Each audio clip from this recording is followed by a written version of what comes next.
Good morning, and welcome to our third installment of the Basics of Judaism. And today we're going to cover a survey of Jewish life cycle. It's an impossible task, just like it was impossible to go through all of Jewish history in 45 minutes. But miracles do happen, so we'll try to go through all of life in just another 45 or so minutes.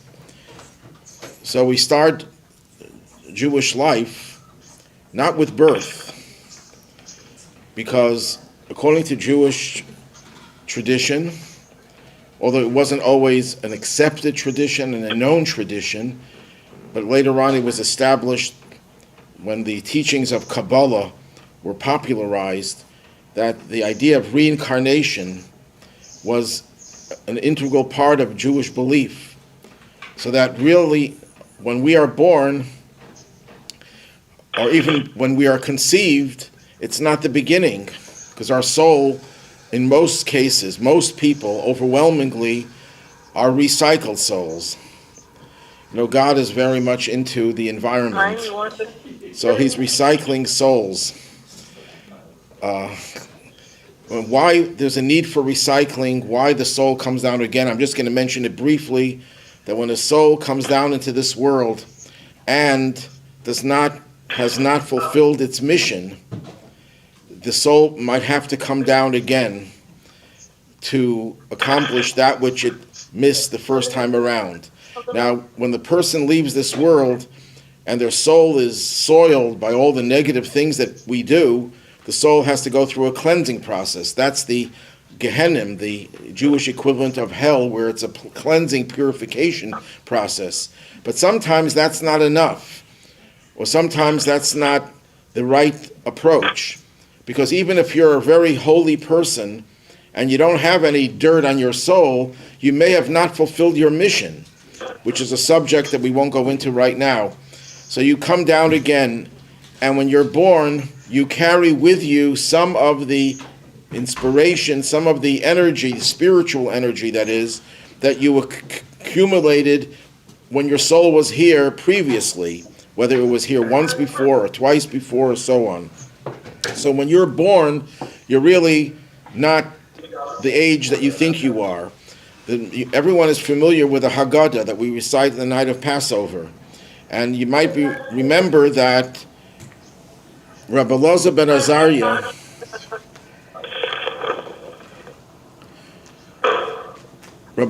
Azariah says, I'm like 18 years old. What's this like business? You know, it sounds like one of these teenagers today. Like how you doing? But the truth is he was only 18, but he was like 70 because he aged overnight and he became like a man of 70. But the Kabbalists tell us that he was 70 years old, even though he was only 18, because he, in his early incarnation, he was the prophet Samuel, who lived to the age of 52. Plus his 18 years gave him a total of 70. But what that meant was that he not only was 70 years old counting his previous life, but he also carried with him his spiritual energy that he had in his first time down here. So that's why he was able to be chosen as the leader of the Sanhedrin at the young age of 18, because he was not really 18 spiritually. He was 70 spiritually. And this is a subject that we're going to have to devote a whole class to, about reincarnation. I just wanted to mention that when we're born, we are fortified with spiritual energy from the first time we were here, or the first few times we were here. Okay, so when we're born, we're actually 9 months after conception. What does that mean? What does birth mean? And why do we celebrate birthdays? In Judaism, there's some controversy about whether we celebrate birthdays, because the first time birthdays are mentioned in the Torah is Pharaoh, when Pharaoh had his birthday. So we don't want to use Pharaoh as our precedent for celebrating birthdays, but we do celebrate birthdays. Why?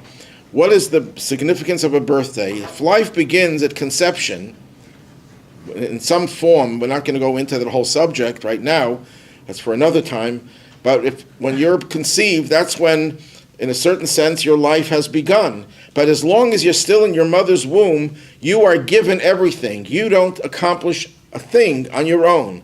You are just fed by your mother, nurtured by your mother, and breathed by your mother.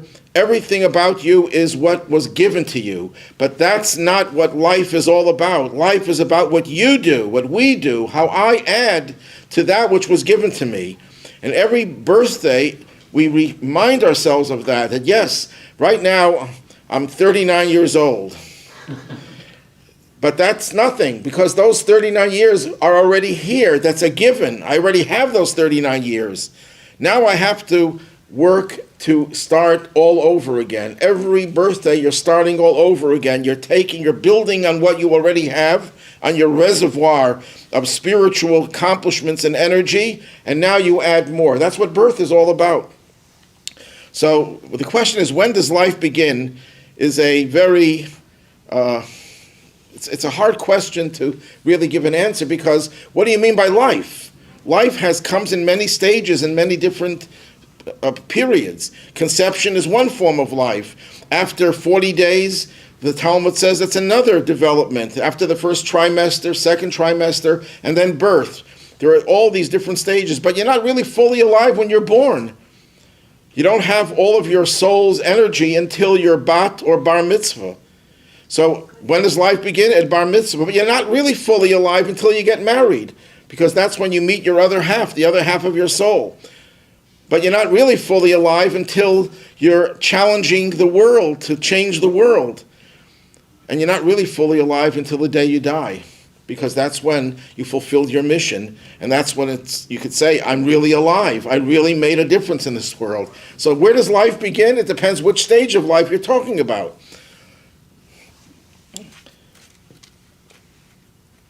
When a child is born, we name a child. Why do we name a child? Because how else would you be able to identify someone? You'd have to say, hey, you.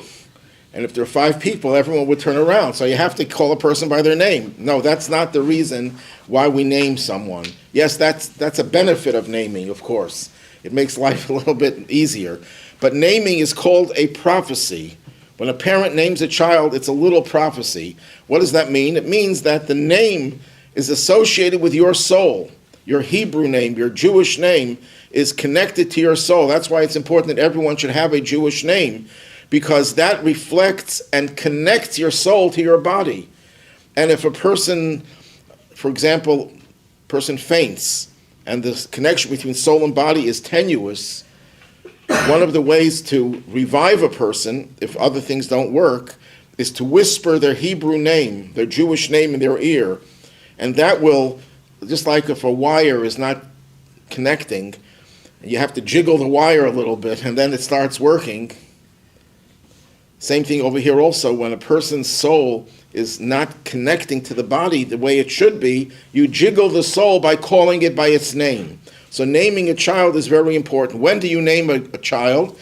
A girl is named, there are different customs, but when you read the Torah, some people don't wait until the Shabbat. They do it as soon as you read the Torah. We read the Torah every Monday and Thursday. So that's when we name the baby. We don't want to delay giving the child a name. But a boy, we wait for the bris, for the circumcision. Now, there's a custom, Friday night, as soon as the baby is born, the first Friday night, there's a little bit of a celebration called Shalom Zachar, peace to the boy. What is that all about? When we are in our mother's womb, we are taught the whole Torah. When we are born, an angel comes, the Talmud says, and causes us to forget everything that we learned. So we have to relearn everything. But when we relearn, sometimes you say deja vu all over again, as the famous sage said. How come we remember things that we never really learned? Because we have learned it in our mother's womb, but we forget it all. Now, why is that? If God wants us to forget it, why did he have to teach it to us in the first place? That's a question I won't go into right now. If you have any questions at the end and you want to know that, I'll give you the answer then. So the boy feels, the soul of the child feels bereft of some life that it had before. It had such knowledge, and now the soul lost that knowledge. So it's grieving, it's mourning. So we cheer up the soul by having a little celebration, and we eat chickpeas. Chickpeas is one of the types of food that they would serve mourners. When you grieve, you eat round things like eggs. Nowadays, the custom is to give a mourner hard-boiled eggs. But the same idea that we give the child, or the people around, the child can't eat it yet, to remind us of the fact that there was a loss of this knowledge and we want to regain it. Okay, now we get to the bris. We have to go very quickly through all these different stages because we want to cover the whole life cycle. The bris is circumcision for a boy. Obviously, a girl does not have circumcision, and the Talmud says that a woman is considered to be circumcised. In other words, the Talmud talks about the laws of the Paschal offering. When we had the temple, we'd have to bring a sacrifice every Passover. If you're not circumcised, you can't partake of that Paschal offering. So the Talmud says, what about women?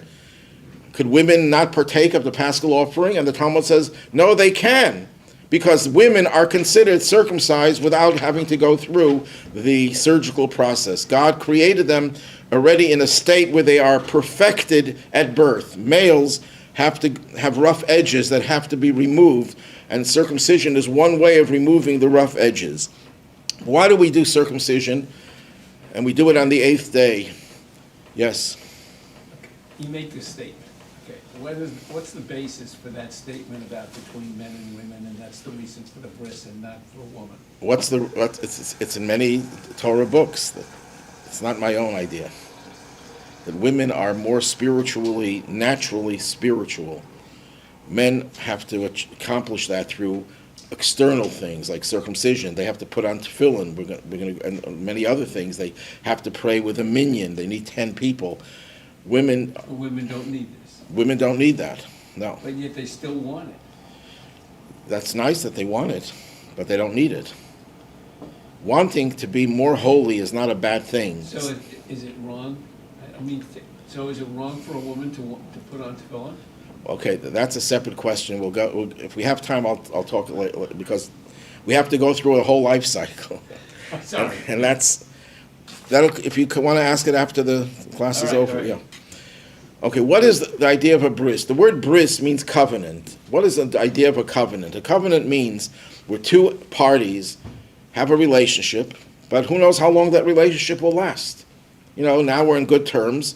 We're business partners, we're friends, and we have a good relationship. But you know what? Things change. Life has many surprises. Tell the people in Ukraine. And you don't know if the relationship will remain the same as it was before. So you make a covenant. That's the idea of a covenant. We don't use the word covenant very much in modern society, but that's what a covenant is. Where two parties who have a relationship say, no matter what happens, no matter what occurs in our lives, we will never forget our love for each other and our commitment to one another. That's the idea of a covenant. And that's what happens when the child is born. We make that covenant with God that there's an inseparable bond between us and God. Why is it at the 8th day? Because 8 represents transcending the natural order, even the holy order. Shabbat is the holiest day of the week. But you have to have at least one Shabbat in your bag before you do circumcision. You have to have all the spiritual energy, and then you get something even higher, even greater.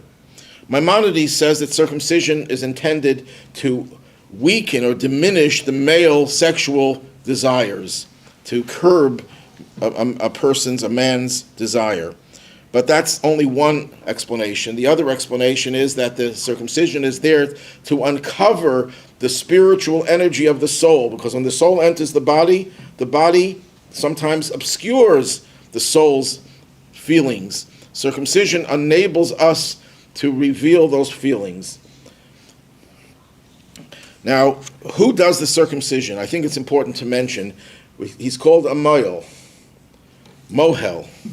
He does the circumcision. What about a doctor doing it? Well, doctors will tell you that mohel are much better. Their circumcision, they're much more trained, they're much safer, and less pain involved when a mohel does it. The way it was done by Abraham, the first person who was circumcised. there's no question that it's important to have a mohel. The mohel has to be an observant Jew. Now, I know some people say, you know what, I'm going to have the rabbi say the blessings, and I'm going to have a doctor do the circumcision. No, it's better to have a mohel do the circumcision and no blessings recited. Just do the act without any blessings. Of course, you want to do both. There's no reason why you should do one without the other. But if you had a choice between doing circumcision by a mohel without blessings, no religious ceremony whatsoever, or doing it with the greatest rabbi, with all his greatness, with a doctor doing it who's not a mohel, that's not the right thing. So that's very important. And also another very important thing, very often in hospitals they do circumcision before the 8th day. That's a no-no. You can't do it before the 8th day. And according to some opinions, if you did it before the 8th day, that child is never considered circumcised. That's a very serious matter. Now,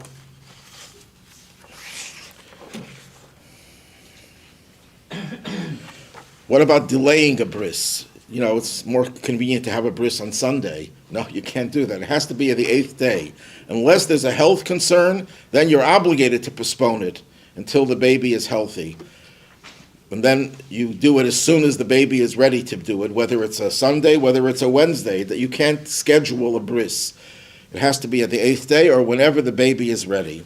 The next stage in a person's life only applies to a firstborn son, and that's called pidyon haben, redeeming the son.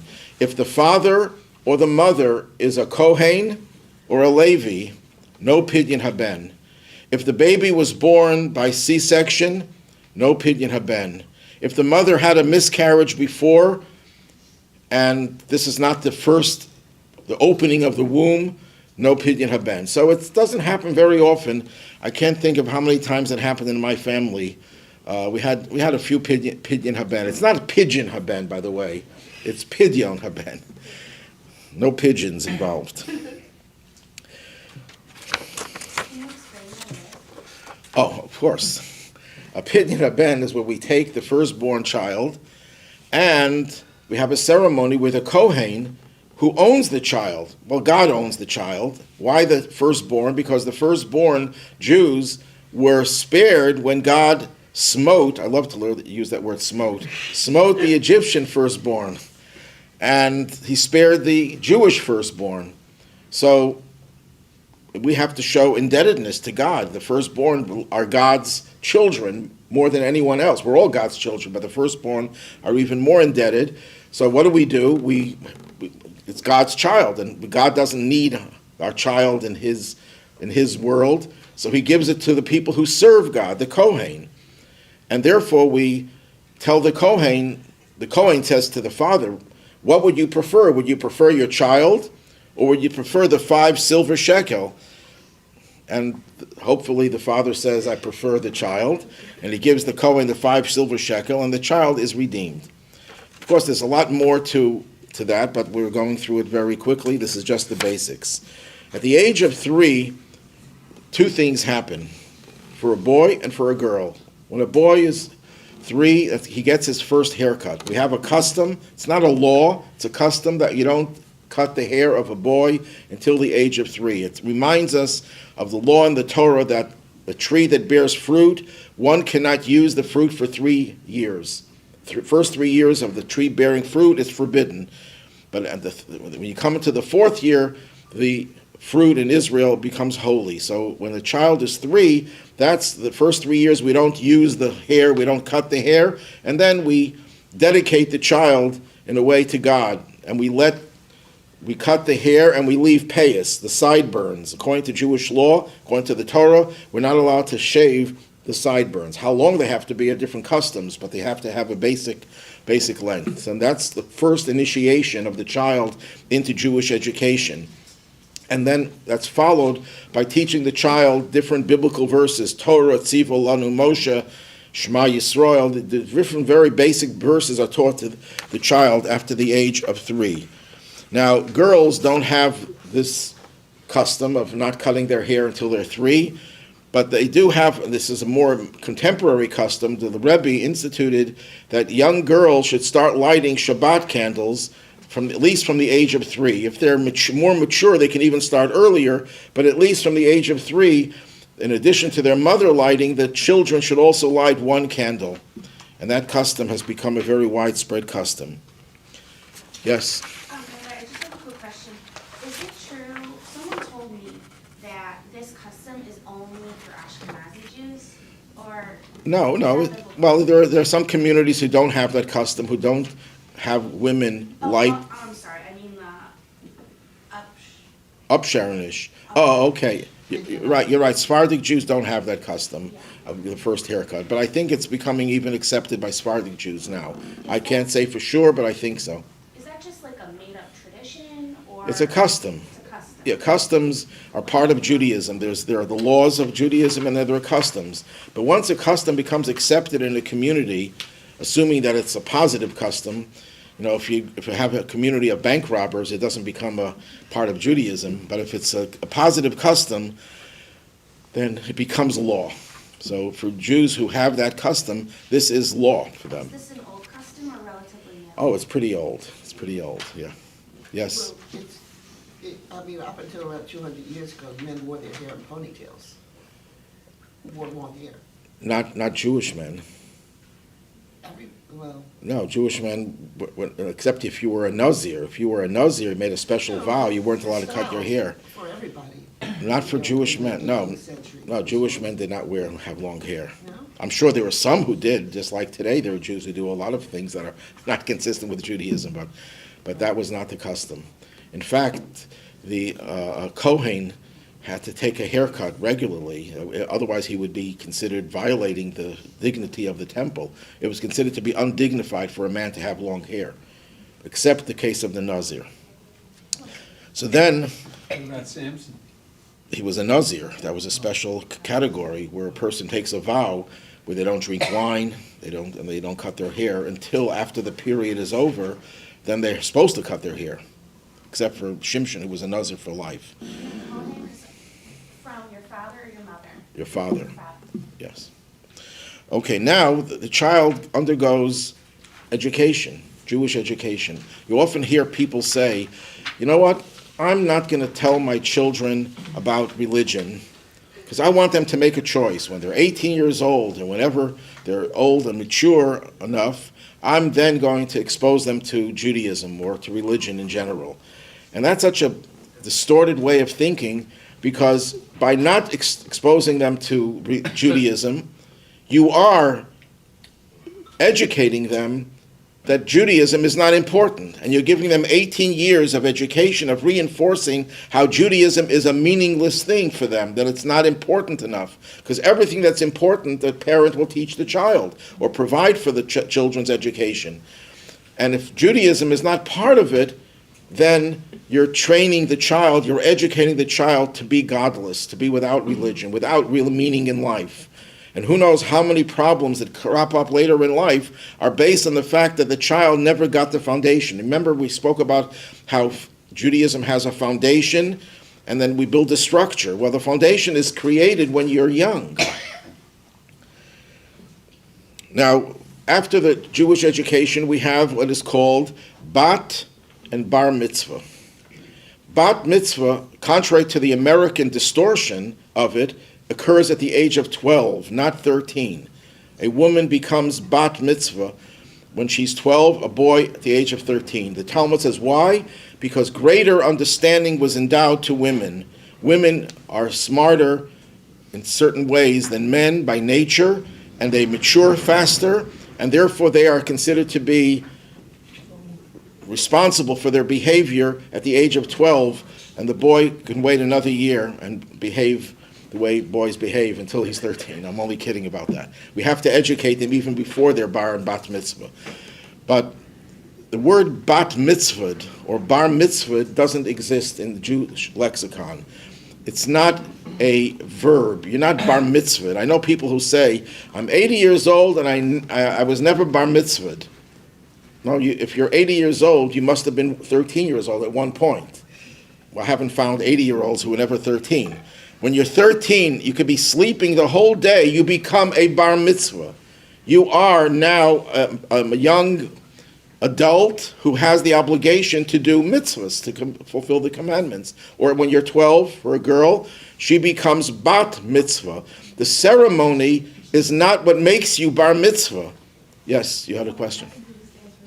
Yeah. Now, there is a custom to have a ceremony, to have a party. That's a very beautiful, that's very nice. That's a custom. But that doesn't make or break your bar mitzvah. In Europe, you know what they used to do for a bar mitzvah? In the morning of your bar mitzvah, after the services, they would take out some schnapps, some whiskey, some kichel, some tasteless biscuits, and some herring. And they would say l'chaim, they would eat the herring and the kichel, and that was it. And the boy, if the boy was smart enough, educated enough, he would say a few words of Torah. And it was a 15-minute to a half-hour ceremony. That was it. So Jews like to do things in, more ostentatiously. So we have big parties. And sometimes, as the famous quip goes, it's more bar than mitzvah. So that's a distortion of what bar mitzvah really is. Bar mitzvah is the most serious day. It's likened to the day you were born. It's likened to your wedding. It's a very holy and precious day for the bar or bat mitzvah boy or girl. Well, there's so much more to say about it, but we have to run along. Yes? Just a quick question. From what I know, when a woman is married, the day she's married, she's considered holy, and people come to her and they pray, or she both. gives a blessing. Well, we'll get to marriage in a second. But is it, Yeah. can bar Yes, do the same? yes, absolutely. Absolutely. Now, one of the things that, what happens at bar mitzvah or bat mitzvah, the soul, the godly soul, enters your body, it begins the entrance at birth, for a boy at circumcision. But it doesn't fully implement itself into the body until the bat or bar mitzvah. So it's not just a intellectual milestone, because nowadays 12 and 13-year-olds are not very mature. In the olden days, 13 was old enough to get married. People got married at 13, 14, 15. They were more mature than 30-year-olds today. But today, so it's not really an age of maturity as much as it's an age when you are endowed with more spiritual energy. That's what makes the bar and bat mitzvah special, that child, on the day of the bar and bat mitzvah. And that's why we put so much emphasis on the bar and bat mitzvah. Now, one of the things associated with bar mitzvah is putting on tefillin. Tefillin are the holy objects that boys and men put on their left arm if they're right-handed, and they're put on their head. It's the idea of devoting, submitting yourself to God's authority, your mind, your heart, your actions. And the bar mitzvah boy puts on tefillin for the first time on the day of his bar mitzvah. Actually, we do it a little bit before to train the bar mitzvah boy. So bar mitzvah is almost synonymous with putting on tefillin. Then we get into the teenage years, the fun years for parents, with dealing with their teenagers. Teenagers are a very interesting creature, but they're holy creatures. They're very holy. The Rebbe would always celebrate the rebelliousness of young people. It's a beautiful thing that young people are rebellious. You just have to direct the rebellion in the right way. That's the challenge, not to try to control the teenager's rebelliousness and say it's bad that you're rebellious. Why don't you just listen to everything I tell you? Why don't you just do everything right? No, they're supposed to rebel, but you have to challenge them that their rebellion should go in the right way. Reject the drugs that your friends are doing. Be rebellious against your peers. Be rebellious against all the fads that are societal fads that are very degrading. Teach them to use their rebelliousness, but use it in the right way. So teenage years are a big challenge for parents, but the challenge should not be met with resistance as much as reinforcing their rebelliousness and directing it in the right way. And then we get to dating, sexuality, marriage, divorce, and intermarriage. Judaism's view of dating is that you date someone because you want to get to know them better, to see if you're compatible for marriage. In Jewish law, there's no such thing as social dating. Dating because it happens to be fun, it happens to be something that I enjoy doing. No, that's not the purpose of dating. In a way, it's deceiving the other person, because the other person may feel you're interested in them, but you're really not interested in them. It's really exploitative. Dating has to be for the purpose of finding a mate. Every one of the points that I'm making today, we can have a whole course on. So I don't want you to think that I exhausted everything there is to say about these subjects. There's a famous story they tell of a young man came to his father, and he said, "Dad, I'm going out on my first date. What do I do?" So his father says, "You have to do three things. You have to talk about love, you have to talk about family, and about philosophy." So he goes over to this girl that he dates, and he says, "Do you have a brother? Family?" She says, "No." Then he asks her love. Now he has to talk about love. "Do you love noodles?" And she looks at him like strangely. He says, "No." "Why are you asking?" Now it's philosophy. "Well, if you had a brother, would he have loved noodles?" Those are the three things you have to deal with marriage. Marriage has to be based on the idea of creating a family, on love, of course, and it has to be a philosophy of life. You have to have a common philosophy of life. That's why in the Orthodox community, especially in the Hasidic community, although it's not foolproof, before you date the first time, you are already 60, 70, 80, 90% compatible. You have the same philosophy of life. The things that one side wants, the other side wants. You just have to figure out if the other 30, 20, 10, 5% is compatible. So you date. And that is how these marriages work out better than the general marriages. The divorce rate in the Orthodox community, although it's climbing, because we are assimilating. As much as we try to not assimilate, we are assimilating, so we're suffering from the same ills that the rest of society, but much less so. I don't know what the statistics are, but if the statistics in general society is 50% divorce, which means that 50% of the marriages don't end in divorce, but it may not be good marriages either. So who knows what the real percentage is. In the Orthodox community, I'd be surprised if it's more than 20%. At any rate, that's bad, because when I grew up, the statistics were probably 1%. What is marriage? Marriage is not a contract only. Marriage is not just a societal way of controlling people. It's not just a way of supporting one another. It has all those benefits, but the whole idea of marriage is the reunion of two half souls. Two half souls were separated at birth, and then they reunite. And that's why marriage is such a powerful energy, because you develop your true self at marriage. What about a person who doesn't get married? So you can develop collateral ways of becoming more spiritually energetic. Just like, God forbid, a person has clogged arteries, they can develop collateral. Person has a stroke, they can develop collateral ways of the brain connecting to the rest of the body. So it doesn't mean that we look down at people who never get married, but marriage is a certain easy way of charging yourselves with all of the energy of your soul. And that's when you're ready to tackle the world. What about divorce? Divorce, the Talmud says, is a very regrettable thing. The altar sheds tears when people get divorced. But unlike Catholicism, where divorce is shunned, Judaism does allow for divorce, because it's the fact that you allow for divorce that strengthens the marriage when there is no divorce, which is another subject which we can't go into right now. And what about intermarriage? Intermarriage is wrong. It's against Jewish law, but I'd like to look at three reasons why it's wrong. Number one, or two reasons I'll give you. Number one, it's not good for the marriage. When you're so incompatible because of your different backgrounds, the odds are that marriage, as fragile as marriage is, as precarious as marriage is already, you're adding another element that makes it even more precarious.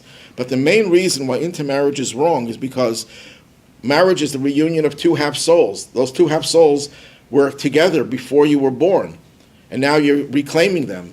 But if you're not Jewish, you have a different kind of a soul, different purpose in life, different destiny, different mission. And you bring the two together, it's a conflict. And it's not good for the Jew, it's not good for the non-Jew.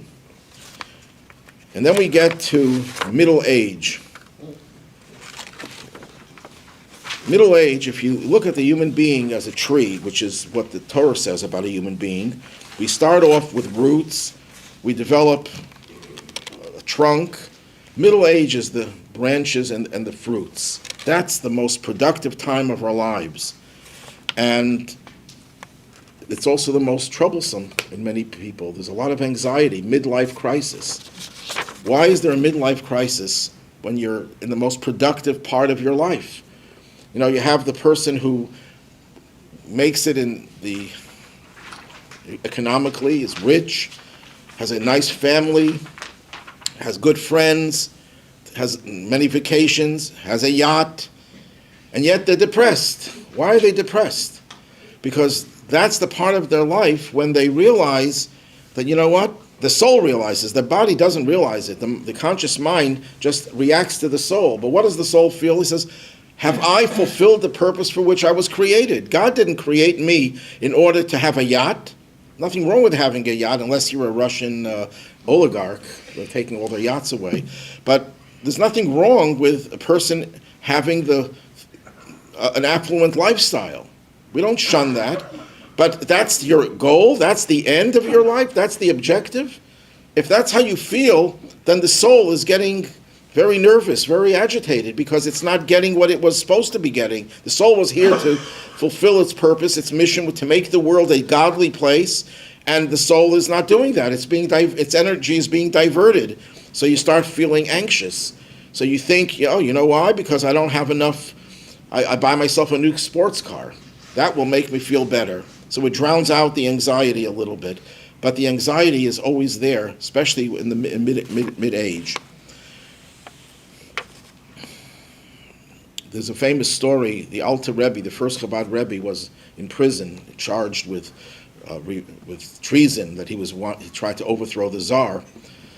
And while he was being imprisoned, one of the ministers, the Russian culture minister, came to ask him a biblical question. Why does God ask Adam, when Adam hides after eating the fruit, Ayeka, where are you?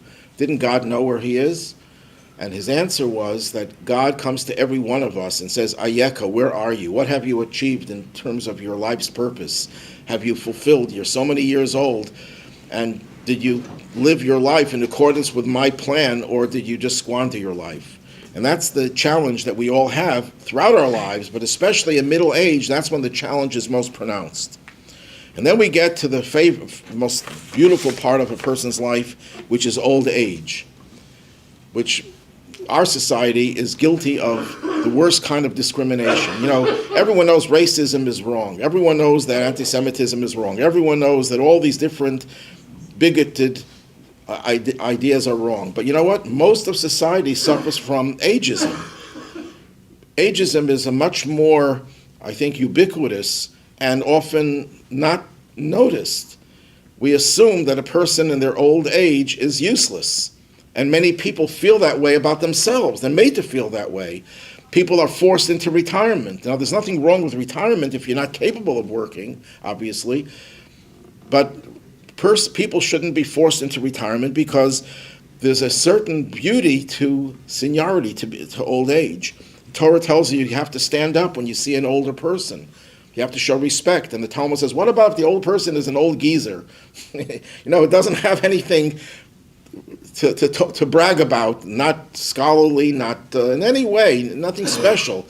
You still show them respect. Why? Because he has or she has the experience of life.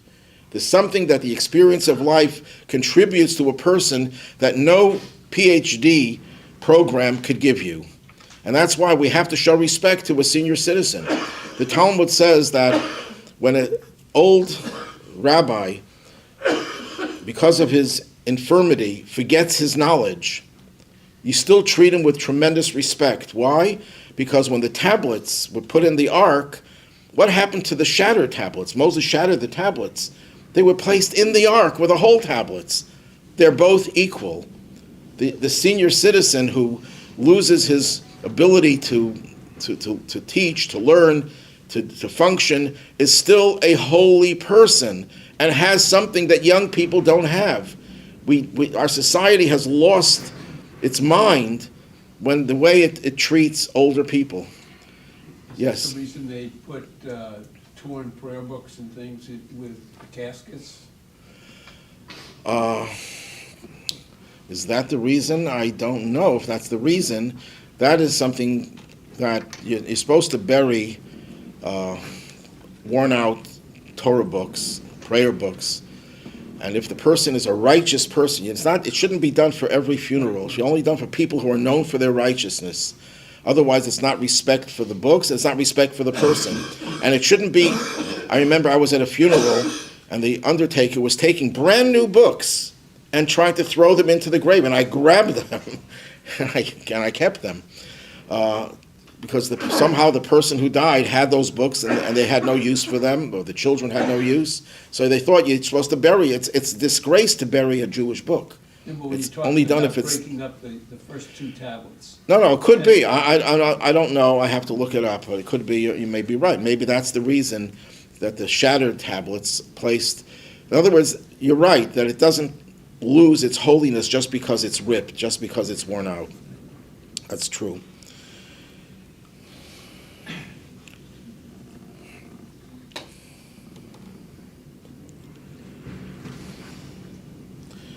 Okay, let's go on. Unfortunately, as long as Mashiach isn't here yet, and the resurrection of the dead didn't occur, people do die.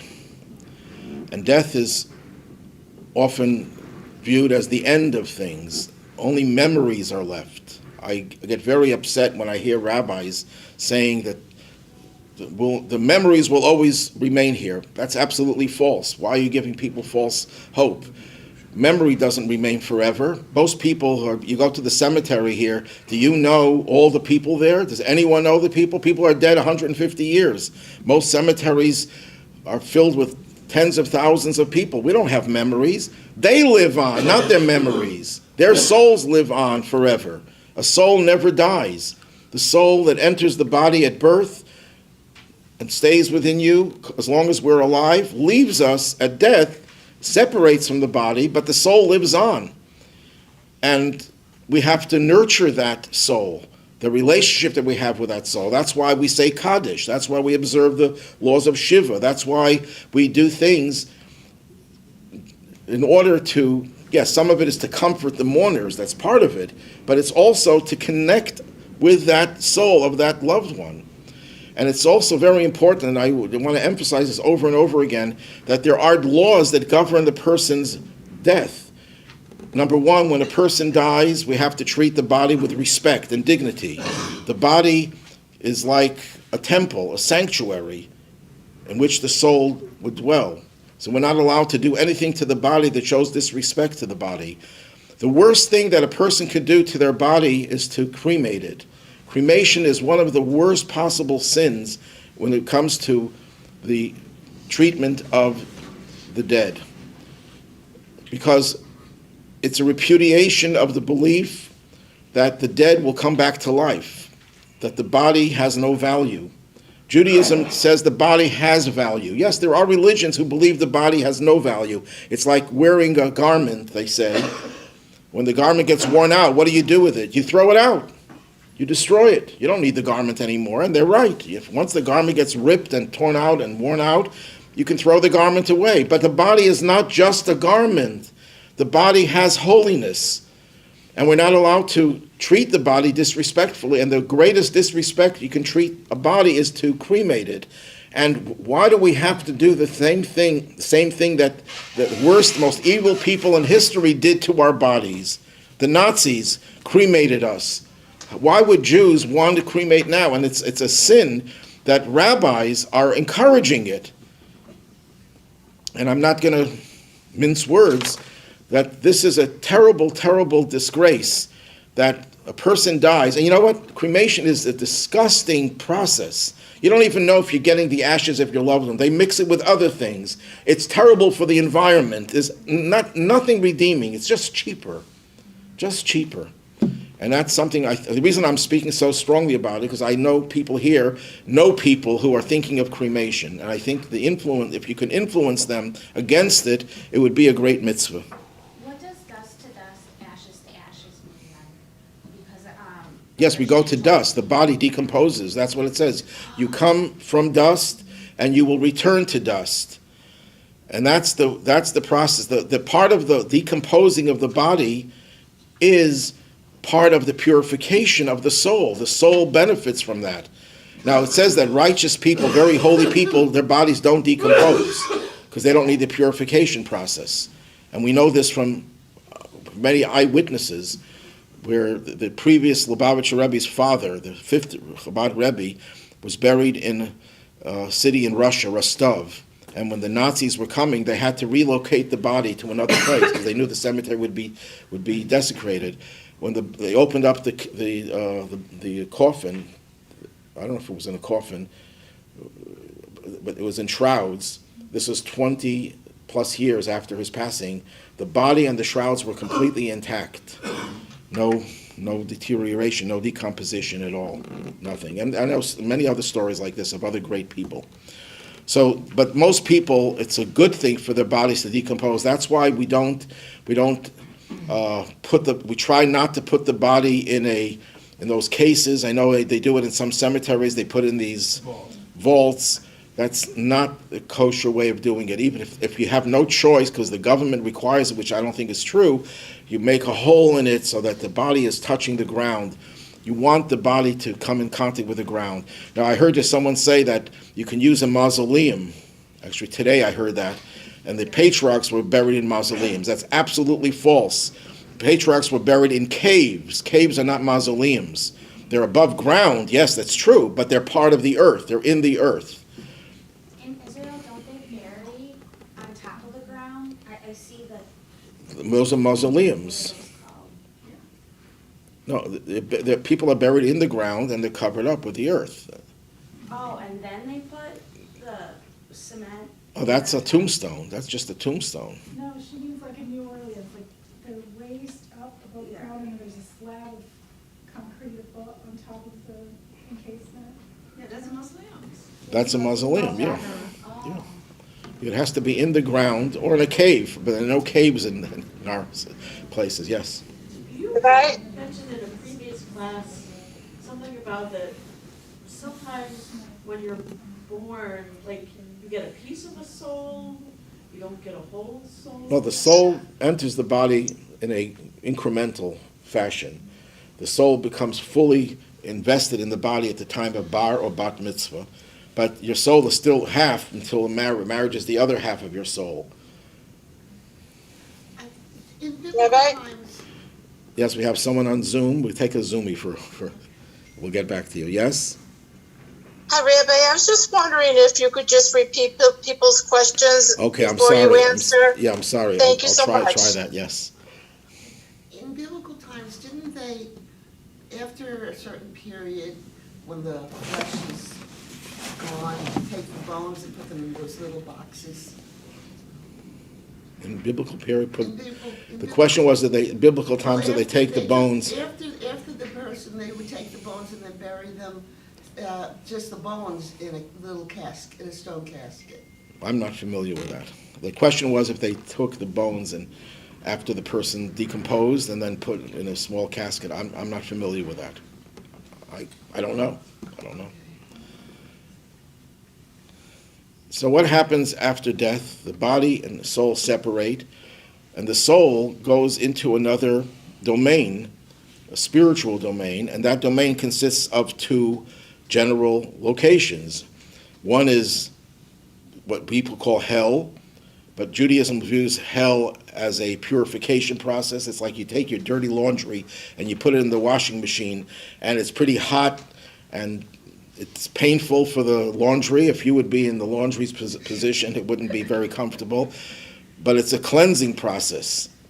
And then the soul goes to Gan Eden, to the Garden of Eden, the spiritual Garden of Eden, or paradise, different names that are used to describe the state in which the soul basks in the divine light, and it's the greatest form of spiritual pleasure. Yes? What about that? Okay, another thing, before the body is buried, there's a Jewish tradition, a Jewish law, that the body has to go through a purification process. The body is cleaned in a special way and dressed in shrouds, very simple linen shrouds. And this is another thing that we have to take issue with many undertakers, where they try to bury the person and sell expensive, ornate coffins. They make a lot of money off those coffins. Jewish law says it has to be a simple pine box. Why? Why is that? Isn't it more dignified to bury a person in a beautiful mahogany decorated coffin? And the answer is yes, it is more dignified. So then why do we use a pine box, a simple pine box? So it goes back, there's a historical reason. It goes back to the times of the sages, of the Mishnah. I believe it was Rabbi Gamliel. He was the leader of the Jewish people, a very wealthy man. He realized that a lot of Jews were not burying their dead. They're keeping their dead in their homes because they were poor and they couldn't afford to provide a beautiful ceremony and dress the deceased in beautiful clothing and bury them in a beautiful ornate coffin. So they were embarrassed because the rich people were able to do it and the poor people couldn't do it, so they wouldn't bury their dead. So he said, you know what?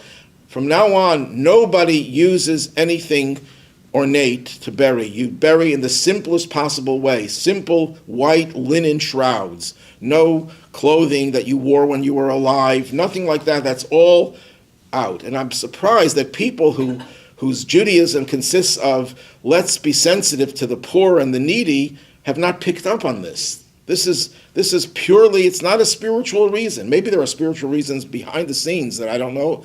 But the main reason is to show that we are not trying to make people who can't afford these expensive funerals have to suffer. We try to make it as, in a lot of communities in Europe and Australia, I know, there are no such thing as undertakers, funeral homes that are profitable. The community does the Chevra Kadisha. They take care of funerals. There's no profit involved. You pay whatever the expenses are, and that becomes the burial. So it's a lot more. I'm not saying you can't make a profit out of it. There are people who have to make a living, and this is one way. But when you are based on profit, unfortunately, sometimes it causes. I'm not saying all undertakers are like this. I'm not saying that most of them, but there is that desire to try to make more money, and that's a very sad thing. So a funeral should be done very simply, and certainly burial, and not any other method of disposing of the body. Okay. Any questions? Yes. You mentioned after death, your soul comes out of your body, and what about if you're married and your soul merged with your partner? It doesn't mean that the other. away? No, it means you're still connected. You're still connected, but in a different way. Connections between souls are forever. But the type of connection obviously changes. The question was, a person is married, what happens to their other half? And the answer is nothing happens except that they're still connected in a different way. They have to learn how to connect without the physical relationship. But yet, the Orthodox say that the brother of the deceased, if it's a male, the brother of the deceased male is supposed to marry or be connected with. The question was, the Orthodox say, I'm phrasing the question the way you phrased it, that the deceased brother has to marry the widow. Now, first of all, it's not the Orthodox, it's in the Torah. Oh, it's in the Torah. Right, it's one of the biblical commandments that if a person dies childless, the wife, the widow, has to marry her husband's brother, if he has a brother. And if they can't marry for whatever reason, they don't want to marry, there's a ceremony called chalitza. It's a very intricate ceremony that allows the woman to marry someone else and not marry her husband's brother. do their souls then merge, or is it a different kind of connection? That's Well, the reason I asked the Yeah. question. Which souls? The soul of the woman and her brother-in-law? Yeah, or the next person she married. Yeah, obviously, that's her husband. So she's connected to her new husband, obviously. And what happens to the old one? Still connection. There's still a connection. But it's a vicarious connection the connection is through the new husband, because he's in place of her husband, the original husband. We're going to have a class about what afterlife some other time, because this was a survey of all of life from before conception until after death. And we tried to do it in record time. So we'll continue this. What? Did you mention Shiva? I didn't mention Shiva. The question was that I mentioned Shiva. I once heard someone say, who says you have to do 7 days of Shiva? Where does that come from? Well, the word Shiva means 7. That's why it's called Shiva, because it's 7 days. After the person dies, the relatives, the close, what? You mentioned Kriya. We'll have to have a whole series. After the person dies, the mourners have to sit Shiva. That means they stay home for 7 days. It's not really full 7 days. If the funeral is, let's say, late in the afternoon, they count as day 1, and the 7th day only a little bit in the morning of the 7th day. So it could be 5 days. And on Shabbat you don't sit Shiva, so it's 4 days. But it's a total of expanse of 7 days. And the purpose of that is to help the people come to comfort the mourners. But look, each one of these subjects require a full lecture or more. Okay, we'll take a short break.